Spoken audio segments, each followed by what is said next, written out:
వెళ్ళిన వాళ్ళు వస్తారుగా, ఈ ఎదురు చూపులు ఎందుకో? ఆ విషయం నాకు తెలుసులేండి.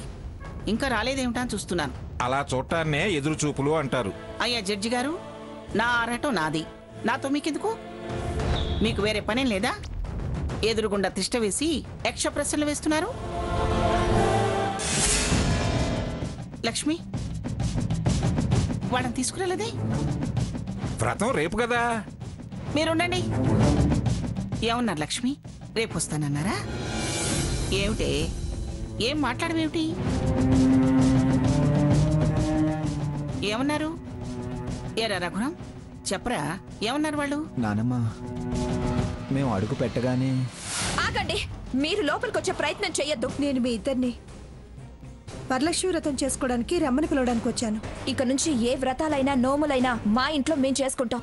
కాలం పరిష్కరించాల్సిన సమస్యను కండిషన్ పెట్టి నన్ను పరిష్కరించమంటే నేనేం చేయాలి?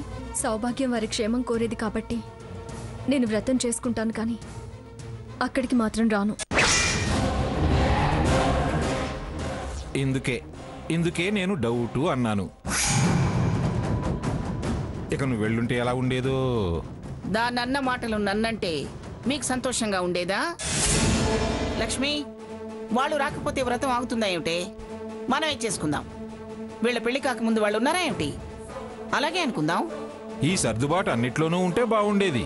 మీ వెక్కిరింపులు, దెప్పి పొడుపులు ఇంకాపుతారా? వాళ్ళ లెక్కలేని తనానికి లెక్క ఎలా చెప్పాలో నాకు బాగా తెలుసు. ఇదే ఈ పళ్ళు కొరగటాలు, కత్తులు నూరటాల వల్లే పరిస్థితి ఇంతదాకా వచ్చింది. సాకేత్ ముందు అక్కడికి వెళ్లకుండా ఉన్నట్టయితే మరోలా ఉండేది. నీ ఆరాటం నీది, వాడారాటం వాడిది. వాళ్ళు రానని బాధ మిగిల్చారని మీకు లేదా?